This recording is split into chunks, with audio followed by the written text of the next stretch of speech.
Welcome to Elevated Practice, where we interview masters and mavericks within the field of holistic medicine and uncover unconventional stories in the field of health and wellness. I'm your host, Gretchen Badami, and every episode I'll be interviewing clinicians, scholars, entrepreneurs, and educators who share their wisdom and ideas with you. Are you ready to elevate your practice? Let's begin today's episode. Let's pause for a moment to extend a big thank you to our sponsor, Handcraft Health. I prescribe a lot of herbal medicine in my practice, and quite frankly, I don't want to spend the overhead keeping hundreds of herbs and supplements on hand. Since the pandemic, I do a lot of telehealth consults and ship patients their prescriptions. Handcraft Health has been my lifesaver. It allows me to have a successful and streamlined practice and saves me money and office space. I am not tech savvy, but the platform is really straightforward for me to write and easy for my patients to pay online and receive their orders at home. It's free for practitioners to open a Handcraft Health account. It's just handcraft.health and only takes a few minutes to sign up. It's one of the easiest choices you'll make to do what you do best. And now, back to our episode. Hello, and welcome to our episode of Ghosts and Goo.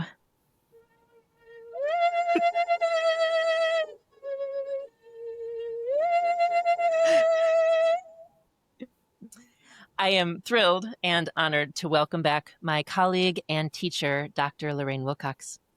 She has been licensed for over 35 years, and she wrote her dissertation on moxibustion in the Ming Dynasty. She is self-taught in Chinese, and she's been teaching in universities and colleges since 1990. She teaches continuing education classes, both in person and online, and she's a renowned classical Chinese translator and expert scholar, having authored and translated at least 10 books, and soon to be more, as she explores her passion for researching and reviving Chinese medicine. In season 1 of our podcast, episode 2, I interviewed Lorraine to find out how she became interested in translating ancient Chinese medical texts and talked with her about some of her translations and her areas of specialty. And near the end of that episode, we spontaneously joked about having her return to do a Halloween episode discussing ghosts and goo.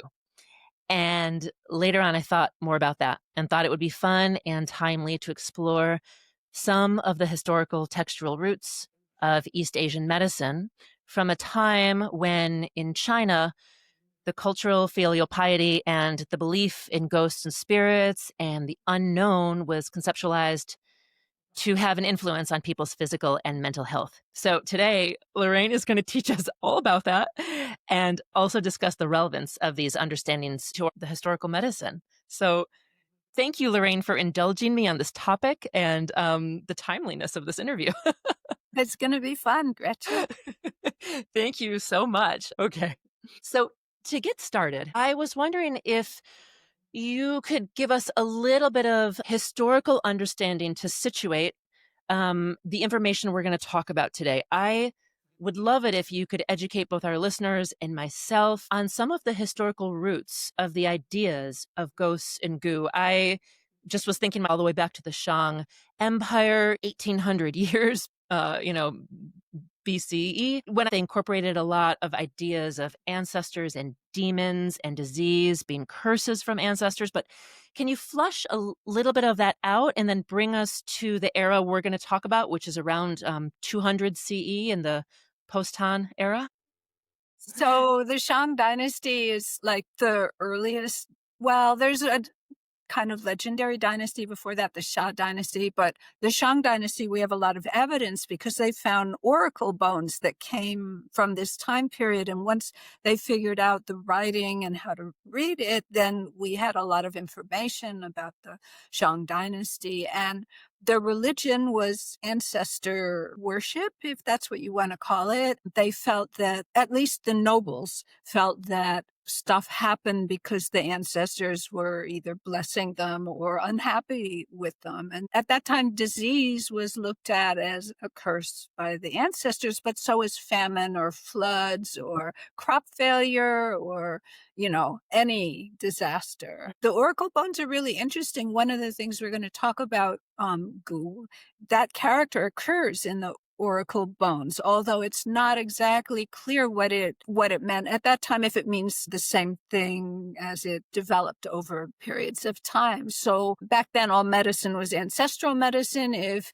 you were sick, it was because your ancestors were displeased with you, so you had to do something to make them happy, like make offerings or stuff like that. The ancestors were very real to those people and part of their daily life. So that's kind of the beginning. There was no Chinese medicine as we know it today at that time, because it was just like, oh, my ancestors unhappy, let me make a sacrifice for them. That was the medicine. When the Shang was overthrown and the Zhou dynasty came about and the Zhou took power, they were a different people, a different culture, and they still honored their ancestors, but their methods of knowing were different. And so that's actually the time when the I Ching, the Book of Changes, developed. And instead of doing tortoiseshell divination to ask the ancestors, hey, what's the problem?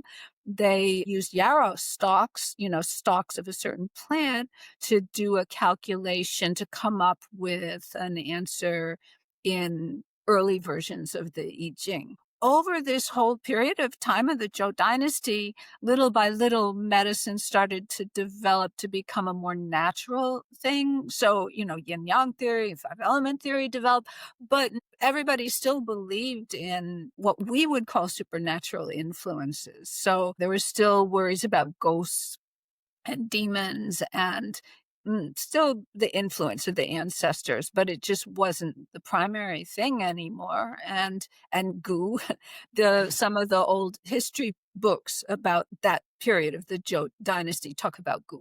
So there's the ghosts and the ancestors, and then just now you're mentioning the Gu. Can you tell us what Gu is supposed to mean? Like, I know that there's a particular, pictogram for the Gu and how they understood it.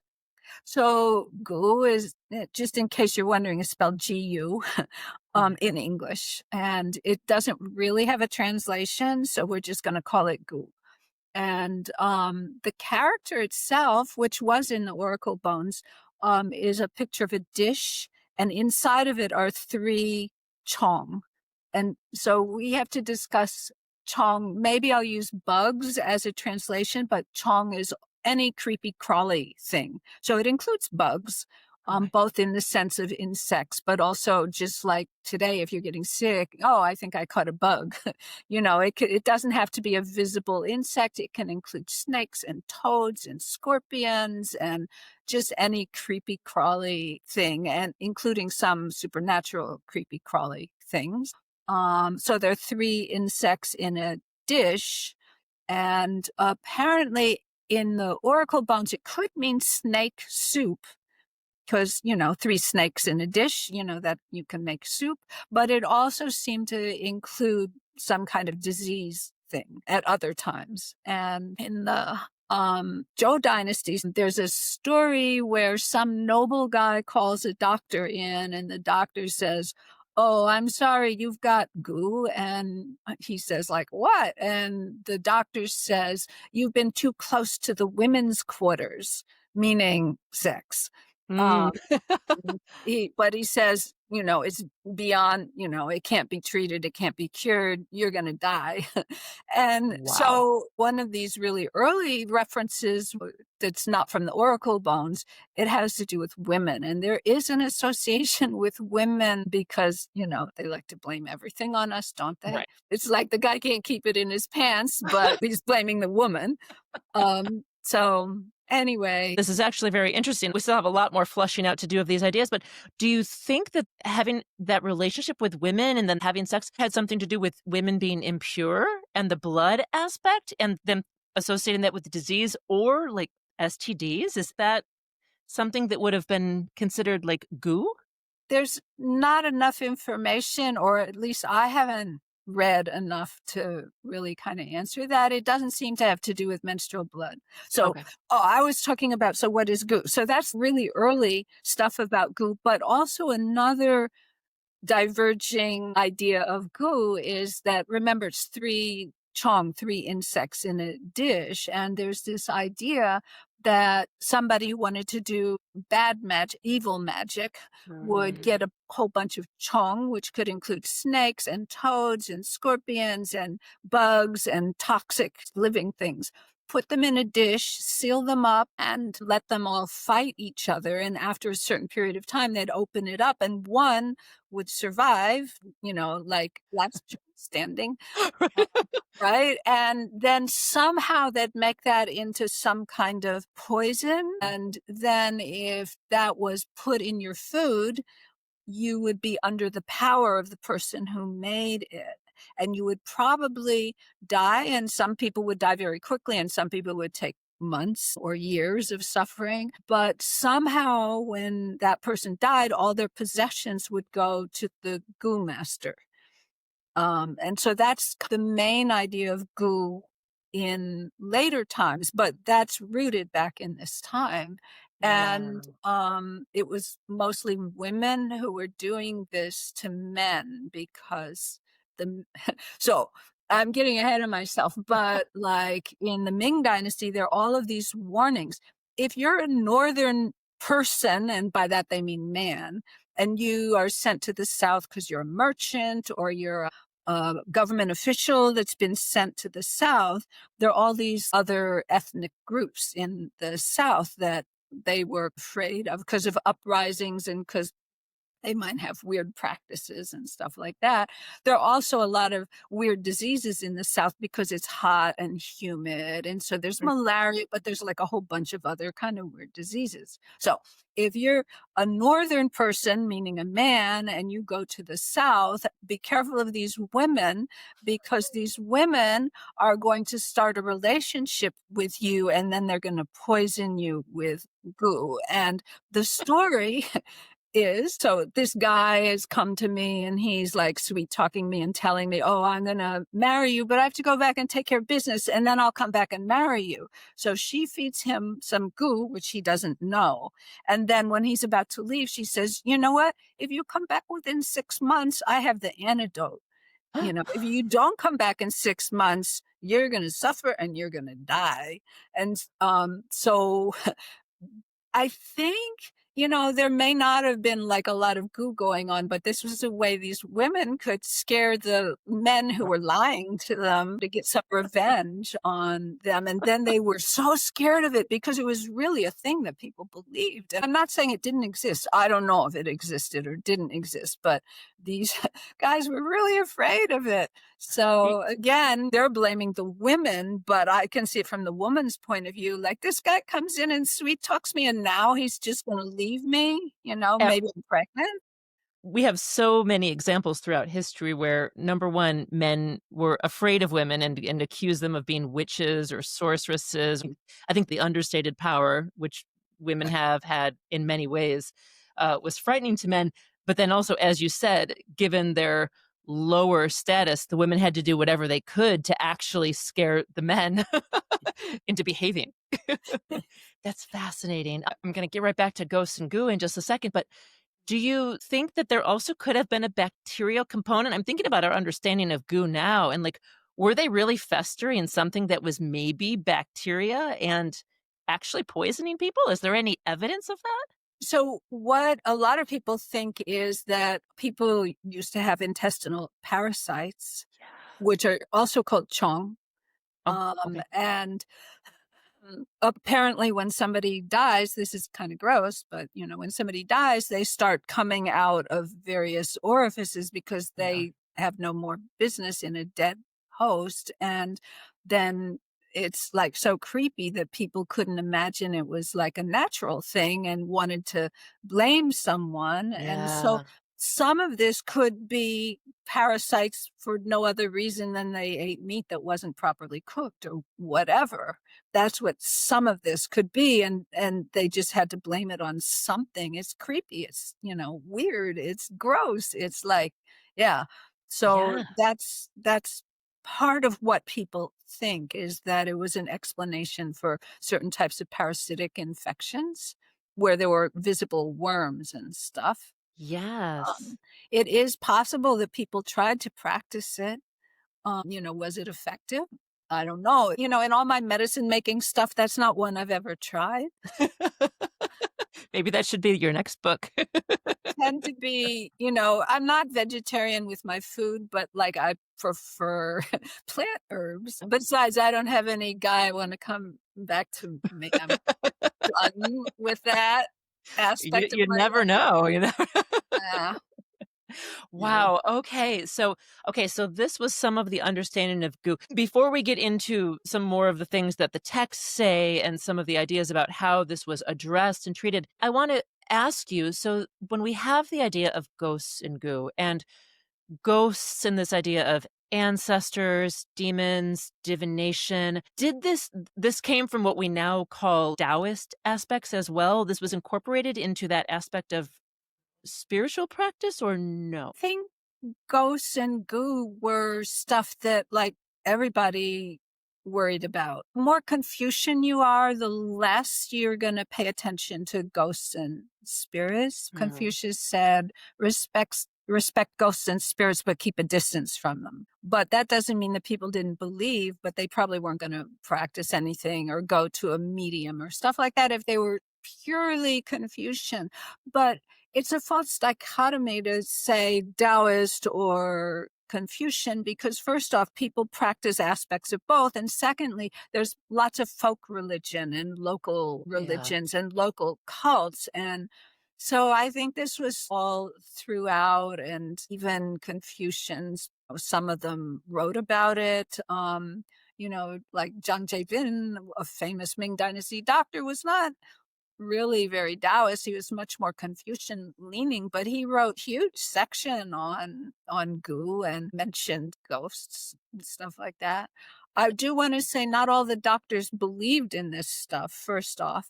And secondly, not all doctors even wrote about this stuff. And the doctors that did write about this stuff, it would be a very small section of the long book. This wasn't a big part of Chinese medicine.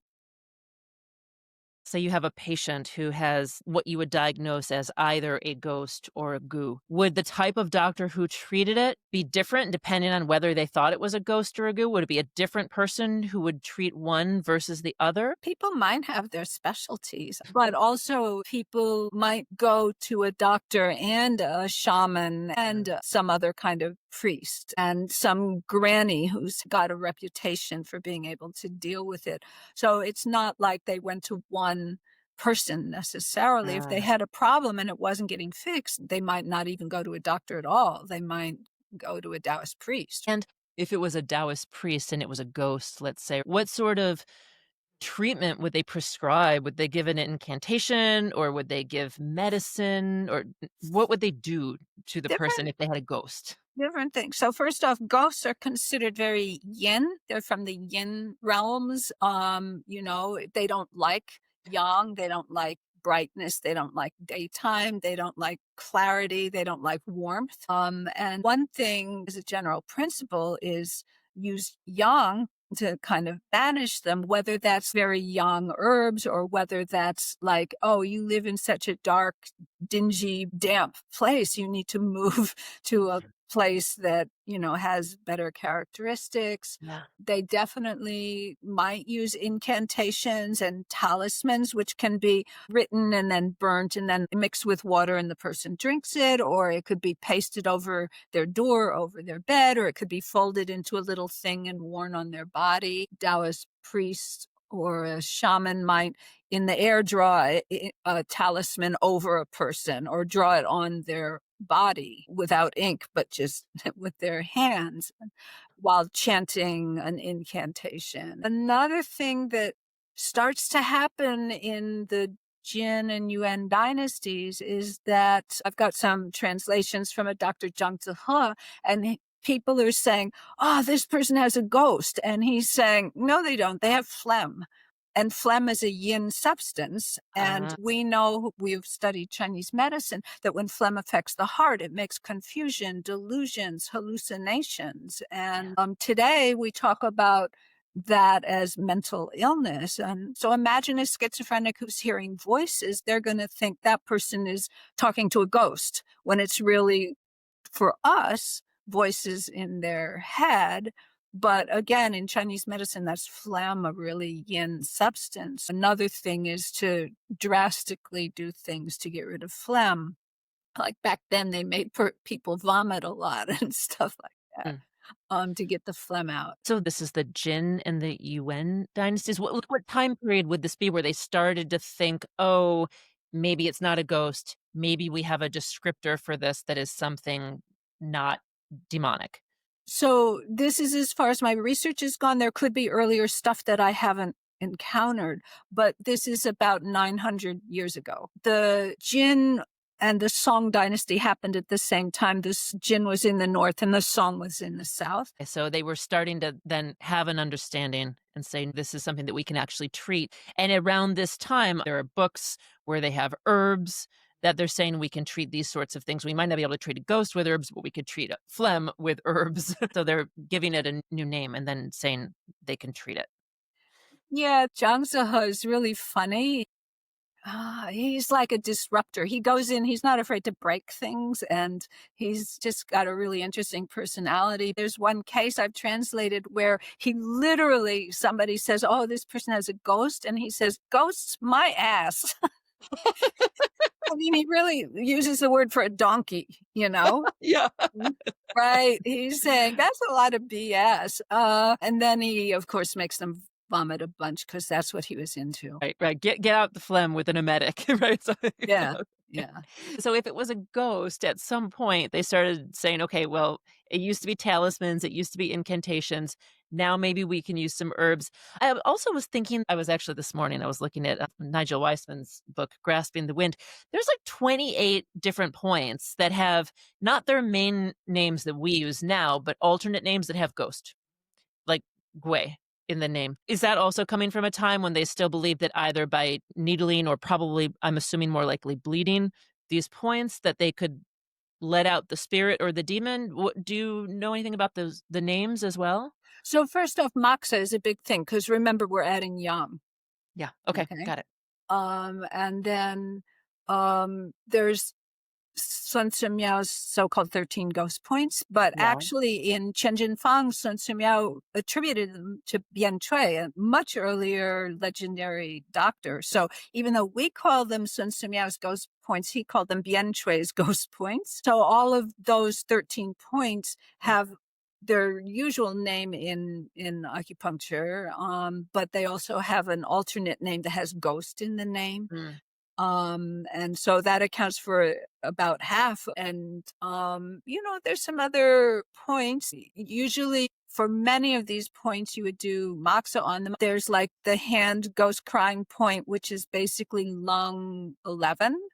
Uh-huh. And there's the foot ghost crying point, which is spleen Ah. 1. Ah. And these were points that were used for this kind of stuff. But in Yes. my research, I've really found that the patient's family will say it's a ghost. And the doctor, you can tell, does not always believe that it's a ghost. Or ghost can mean not just a literal ghost, but somebody who's acting like they're talking to a ghost. In a lot of the medical stuff, it will say as if there were a ghost. It doesn't just say there is a ghost. It says as if or like Ah.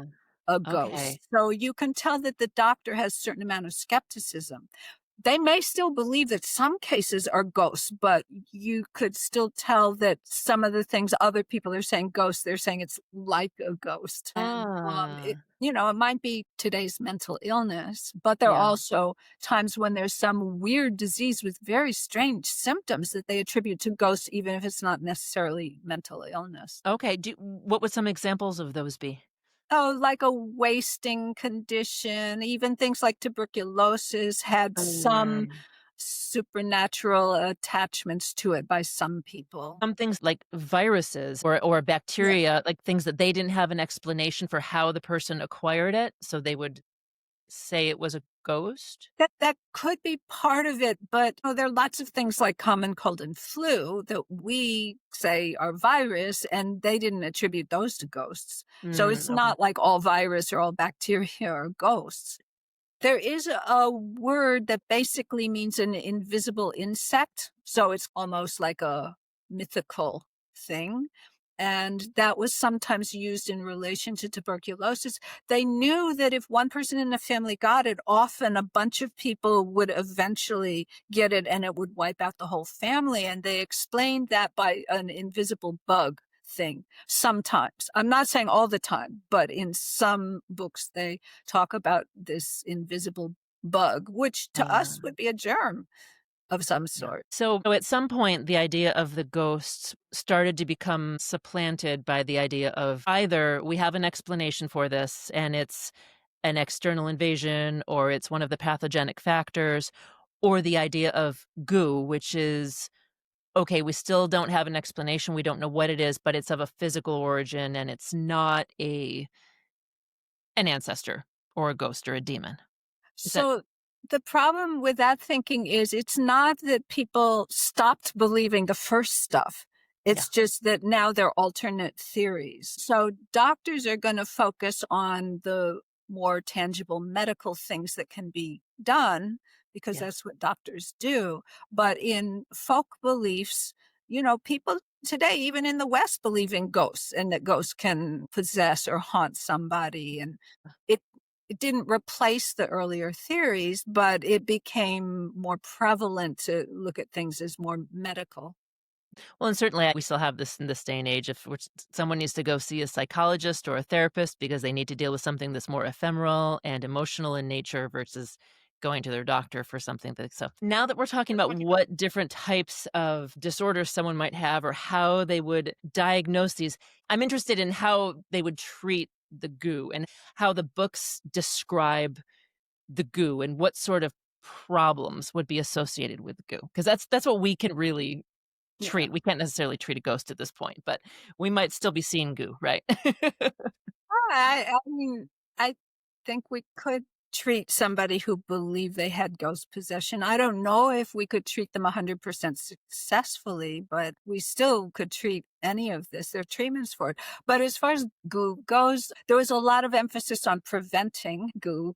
So there's writing, if you're in the South and you have to eat in somebody's house, then bring a whole head of garlic and eat that. Or here's an incantation that you can chant that will prevent goo. Or there's one when you go in their house, take the chopsticks and bang on the table before you eat. There's a story of a monk and some guy are traveling west through maybe a desert region and they're starving and thirsty and they come upon a farmhouse, but somehow they can smell that there's goo there. I don't know. How do you smell goo? I never saw any description of that, but they're so hungry and thirsty. They know they'll die if they don't stop there and eat, but they're afraid of the goo if they do stop there. And the monk says, don't worry, I have an incantation that will protect us. And so they go and he chants it and some little spider crawls out of their food and he kills it. And that's supposed to be successful. So there's a lot of discussion of preventive things for goo. But if you already have goo, there are some formulas in later books for goo. And most of the formulas are based on zusuye and boha. So like perilla and peppermint. Mm, And not only those two, but those are like the chief herbs of the formulas. And mm. those are herbs that deal with dampness and foulness and things that smell bad and stuff I like mean, that. members of the mint family, right? Yeah, so Yeah. Oh, there's one story where they use jagung, just jagung. yeah, platycode and radix, yeah, the balloon flower, and that's Yeah. interesting because that herb guides right up to the throat, and all those ghost points that are located right around the throat. Isn't jagung anti-phlegm too? Yeah. In my reading about goo, there seems to be goo affecting digestion, goo affecting the brain, the Shen, its association with neurological disorders, and sometimes those are treated together, and sometimes they seem to be separate. Are you talking about Heiner Fruehauf stuff? What source? Heiner Frohoff, yeah. Oh, people can take ancient thoughts and connect them to modern things, and not everybody's going to agree. He posits that Lyme disease is goo, and other certain types of things. I don't know.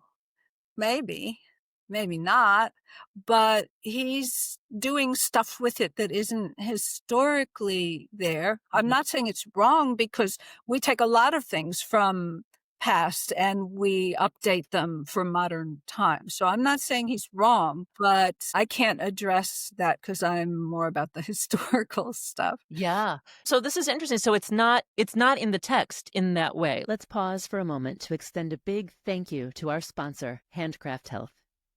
I prescribe a lot of herbal medicine in my practice, and quite frankly, I don't want to spend the overhead keeping hundreds of herbs and supplements on hand.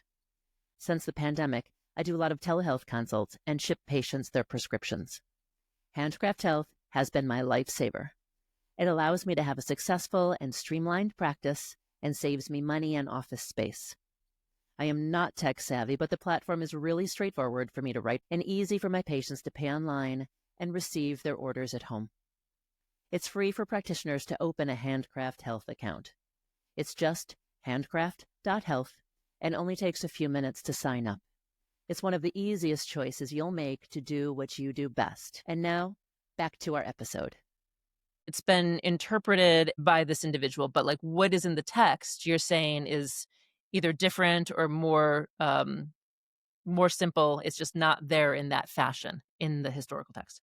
Well, they're not going to talk about the brain and the nervous system. They're not going to talk about things like Lyme disease. Of course, if goo has an association with parasites, that would affect digestion. And if goo makes somebody waste away and has some kind of attachment to their spirit, then you could say that, well, it's built on top of the history, but it's Yeah. not what the old books say. Yeah. Yeah. So when they're talking about goo and it's affecting the digestion, you can use something like your bohe, you can use your zitsuya, you can use these aromatic herbs. We know they help the digestion. We know that they move and open the chi.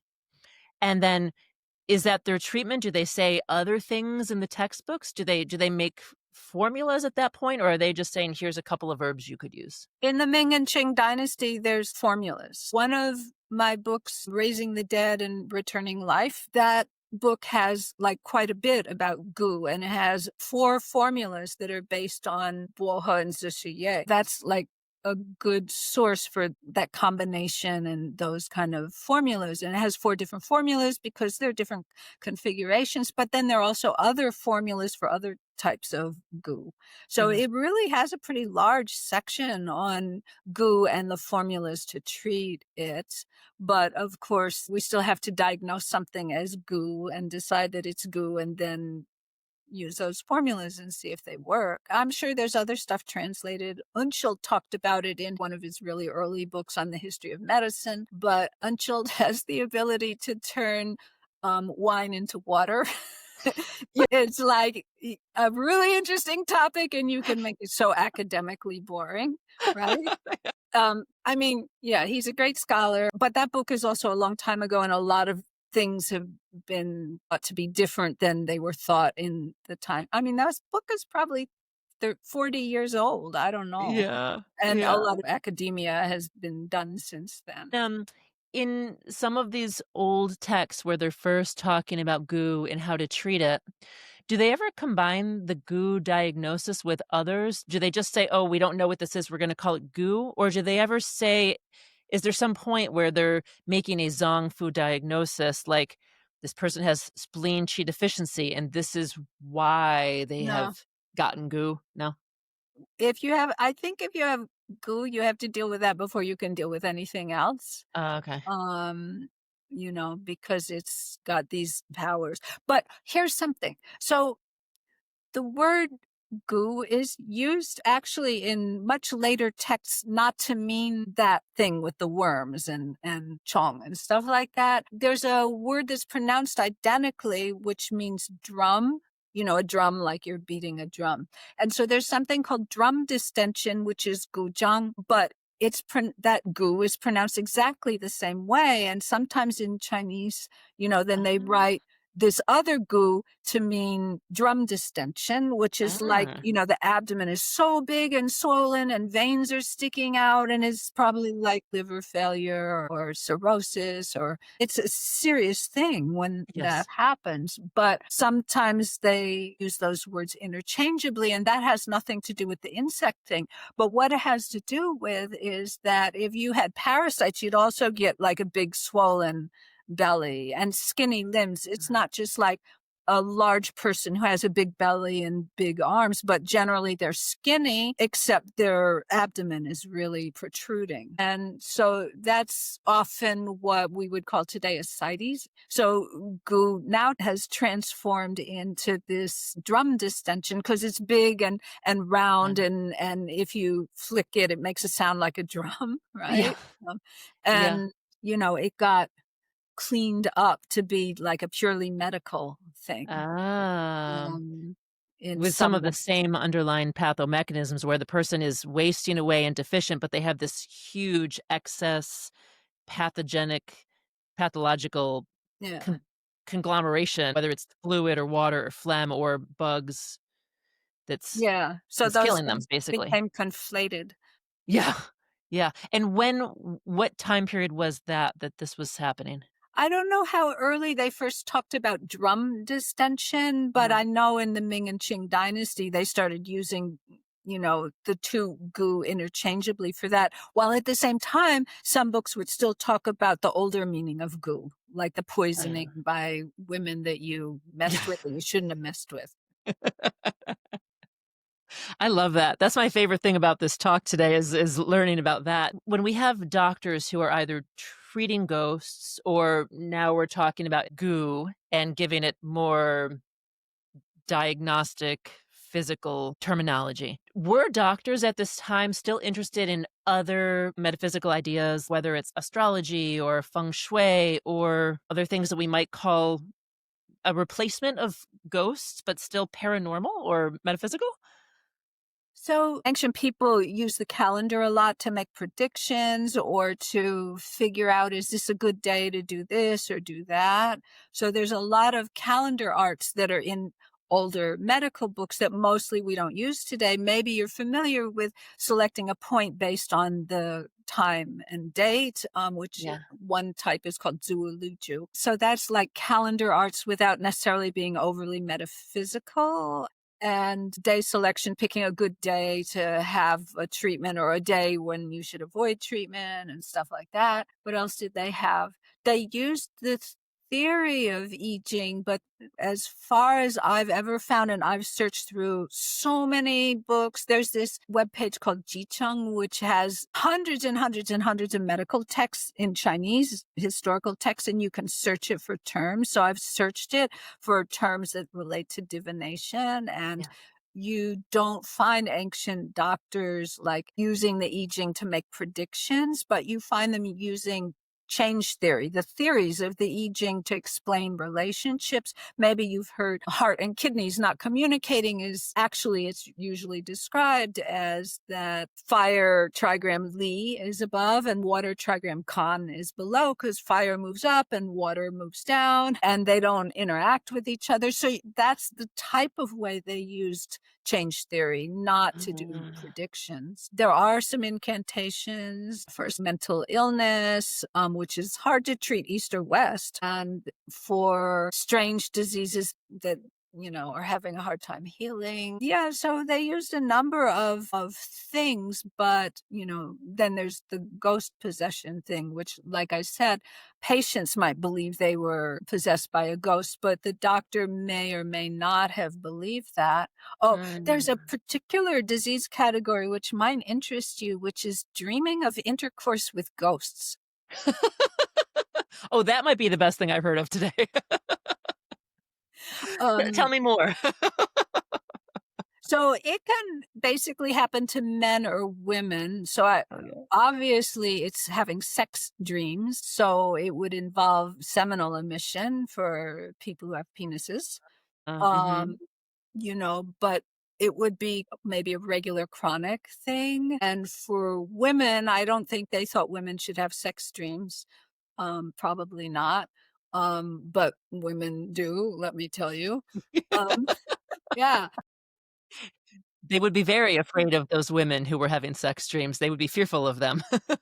But generally, what is going to happen is she has a sex dream and nobody knows about it. She's probably not going to complain that she's dreaming about sex. But there are stories of women who would like close themselves in their room and people outside could hear them talking, but there's nobody in the room. Who are they talking to? And they're having these long conversations and they're also wasting away. And so when they talk about somebody who's dreaming of intercourse with ghosts, it usually involves somebody that's showing certain mental illness signs, is Ah, what we okay. would call it today. Yeah. They were worried about fox spirits. You don't hear fox spirits in medical books a lot, but foxes could transform into beautiful women and seduce men, or sometimes transform into handsome men and seduce women. And so I think some of this is about when people are not behaving the way everybody else thinks they should in terms of sexuality and stuff like that. They might blame it Mm, on fox spirits or whatever. By the way, have you read The Fox Wife? It's a novel. It's no. amazing. You would love it. I mean, it's not Chinese medicine, but it's about a fox from her point of view, and it's really quite wonderful. The author actually has another book called The Ghost Bride, which is about sometimes when if you were betrothed to somebody, but he died before you were married, they might have the wedding anyway, and now you're already a widow, and then you go live in your husband's family. Or maybe the guy dies before he even could get married, and then they might pay to have somebody be his ghost bride to make him content in the next world, and also so that she could adopt an heir that would be still considered his heir. Sorry, I can't remember the author's name, but you can find The Fox Wife or The Ghost Bride. It's the same author. She's amazing. And thinking about the way that there are these cultural ideas explaining things that are metaphysical, things that are paranormal, but also, as you're saying, cultural idea needing to explain either aberrant behavior or behavior that falls outside the norm and putting it into a context that fits for the cultural understanding of deviation. I love the fact that it's then turned into stories and then also ways to then go ahead and treat that. But today when there's some, shooter or something, everybody wants to know what was his motivation? Why? What's going, it's like instead of just saying, well, this must be a crazy person, which I'm not against trying to find their motivation, but we don't just say, that's a crazy person and move on. We want to know what radicalized them and what was their motivation. And I think it's the same thing when somebody has aberrant behavior. We want an explanation. Yeah. And maybe having an explanation is some comfort because, oh, they had this thing. I don't have that thing. So this isn't going to, happen to me. I don't know. Yeah. This is very relevant to our understanding of humanity in general. We're talking about treating things medically, but just our understanding of the world and the way people behave Yeah. and how they think. A lot of this that we're talking about, the ghosts, the goo, we, have some ways to go ahead and treat that, and that's more physical. But did most of that get taken out of the medical textbooks around the time of Mao in the 50s? Did all of that get removed pretty much from Chinese medicine? We see little bits and pieces still, but they don't talk about it anymore. So it's impossible for one government to take stuff out of Chinese medicine because these books are printed and exist everywhere, the old books. So while they could take it out of what's taught in medical schools today, they could take it out of standard texts, but it's not like that information is not available. It's just not the main thing that's being published in mainland China in medical texts, although 1949 was a long time ago, and a lot has morphed since then. The communist government today is certainly not identical with the communist government back then. So today things are more loose about what can be published as long as it doesn't get political. I do have a copy of a book that was published in the more early days where stuff is censored out about ghosts. But I have another copy of the same book where I can easily find that information. Oh, And they wow. don't do that kind of censoring anymore. Or at least maybe they say you can't have that paragraph, but this had like ... where they took out stuff. So it was very obvious where they took out stuff. Maybe for a certain time period, they were publishing old books, but censoring out some of that stuff. But today you can buy all kinds of texts published in China, ancient texts, and they'll have that stuff in it. Yeah. It's just modern people are less inclined to diagnose things as goo or as ghosts. Yeah. And that started long before 1949, in the end of the 19th century and through the first half of the 20th century. Even if you weren't communist, there was a big move to modernize and to incorporate aspects of Western medicine. The book that I've translated most recently, which isn't yet published, the author, Zheng Yi, is talking about you need to get fresh air and exercise, which is like a Western concept. That's Yeah. not a concept that the ancients had for women. And she's talking about the tracheal tube and stuff like that. So the westernization was happening a long time before, and then there were two groups trying to do this, like the communists and the nationalists. You can't pin everything on the communists. There's a lot you can pin on the communists, but this was a trend that was happening throughout Chinese society, Right. even if you were anti-communist. Right. Right. They were having communication with other cultures and different ideas were coming in. And to that point, a lot of this information was preserved through other routes in other countries, right? So other cultures were preserving this information through the spread of the idea. So even if the communists tried to suppress it, whether it was Japan or Korea, or now even a lot of these ideas have been revived through the American practice and the European practice of this medicine, right? Yeah, So there's a whole Chinese diaspora, yeah, so the stuff about ghosts and so forth, I don't know, maybe it was just suppressed for a decade or two, but like now Chinese books will not talk about it as mainstream TCM style, but yeah, it's not forbidden to talk about there yeah, now. yeah.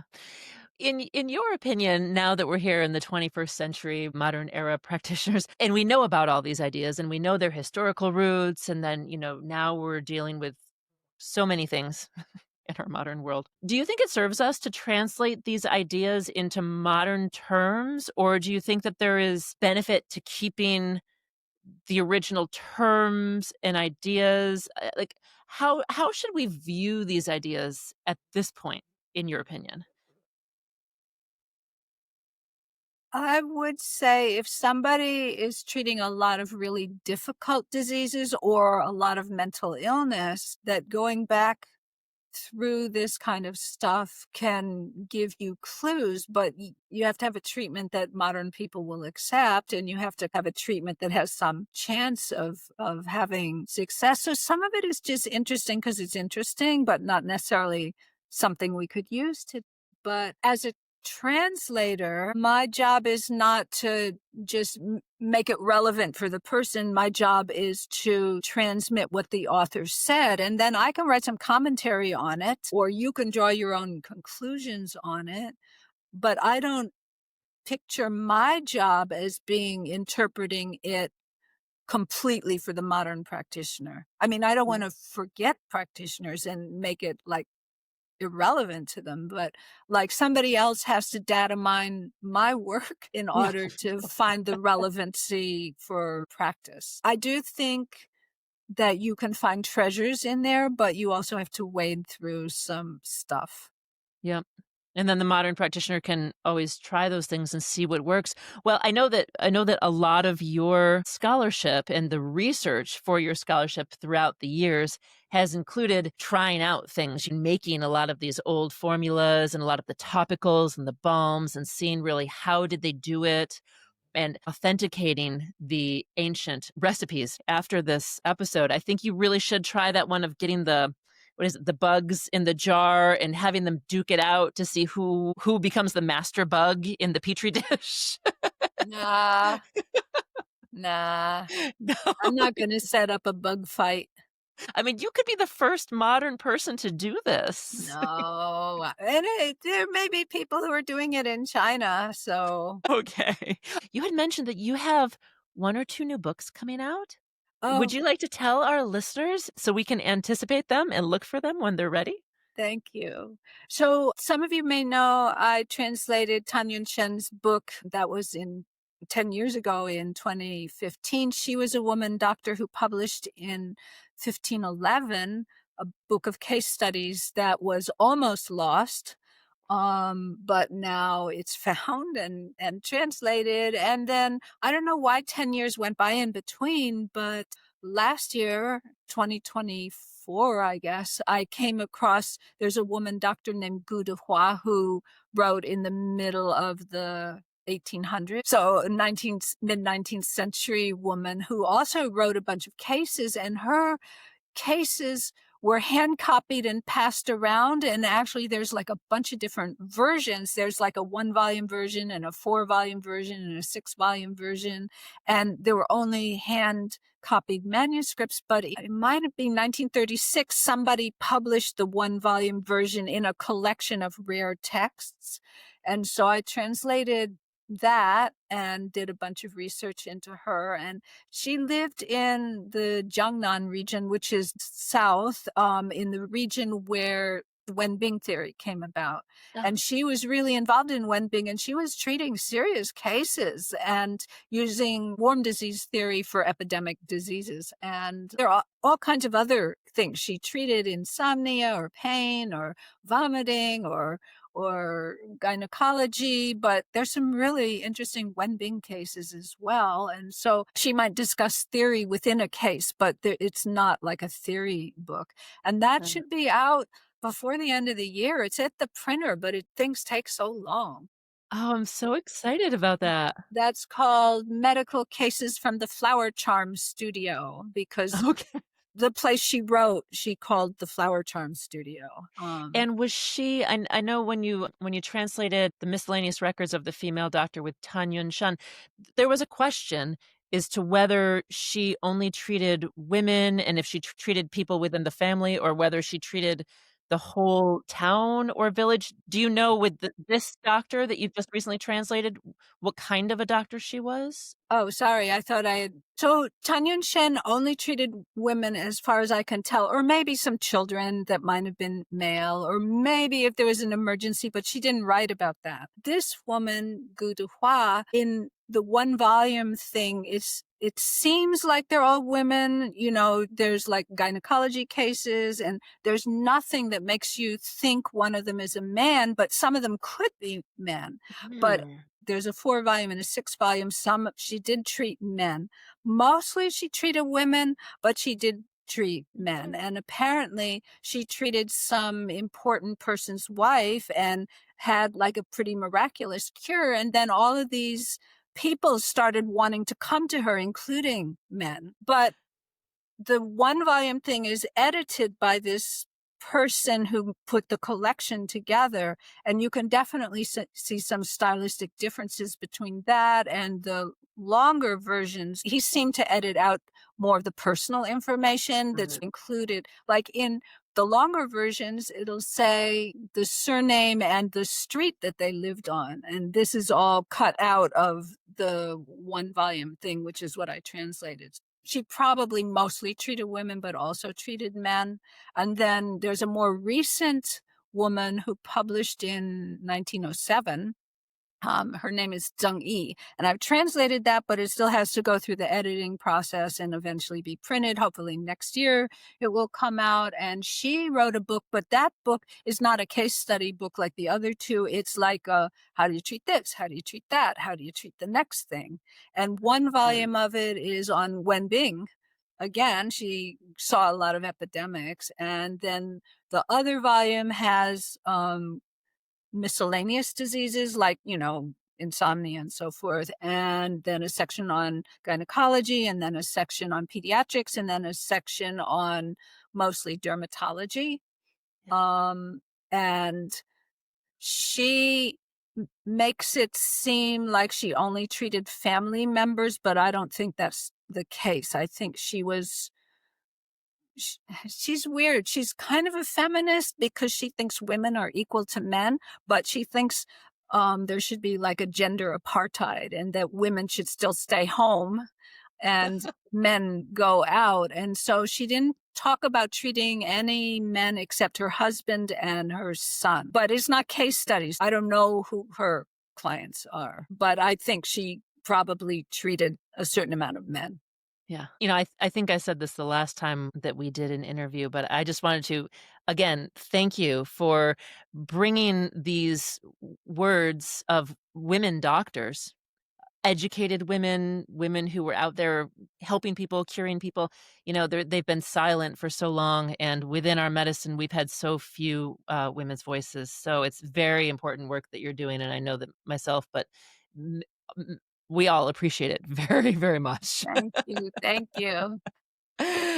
My last question for you, given that this is our Ghost and Goo Day, do you have any personal experiences of any paranormal activity in your own life? Any ghosts or goo that you would like to share? Any stories with us? So I live too much in my left brain, which means right-handed, and Very so I logical, think right? I'm not very good. I live with my intellect, and I'm not saying my intellect is all that, but I don't have that kind of perception. And in a way, it's good because I know some people who are really troubled by seeing all kinds of stuff. Maybe it's mental illness. I don't know. But it's kind of nice to be left alone by the ghosts. Anyway, so I don't have that kind of experience. But I've found that even though I don't consider myself an intuitive person, if it's like something urgent, somehow something comes through. So the example is when my daughter was maybe 4 years old, I lived on this street in Venice, California. And, there's some gang activity there at the time. And so I had picked her up from daycare and I was driving home and about to park in front of my house. And something just suddenly told me, don't park, put it in reverse and go back as fast as you can. It still freaks me out. And so as soon as I started backing up, a car comes around the corner and starts shooting at somebody who is right where I was parking. And I'm pushing my daughter's head down and she's saying, what's happening? What's happening? And I'm pushing Oh her my down and going in gosh. reverse as fast as I can.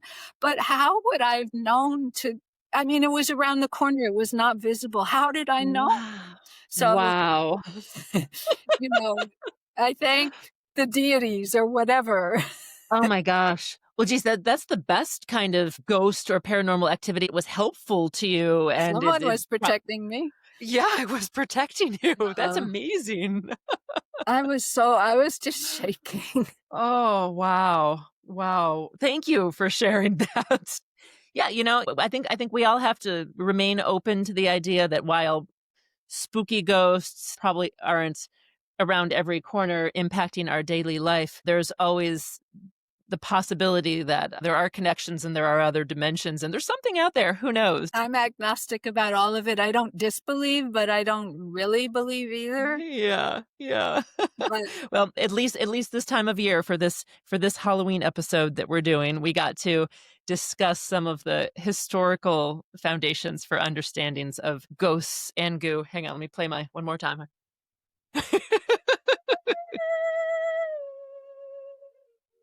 Dr. Lorraine, thank you so much for sitting down with me today to talk to our listeners about this very interesting topic and share these historical understandings of ghost and goo. For all of our listeners, if you guys want to learn more about Lorraine, she's very easy to find on the internet. She has her own YouTube channel. She teaches CEUs, and you have numerous articles. You have your books that you have written and 2 more coming out, and you're on social media as well. You curate some, Facebook groups for scholars and practitioners of East Asian medicine. So people can find you very easily and learn more from you anytime they want.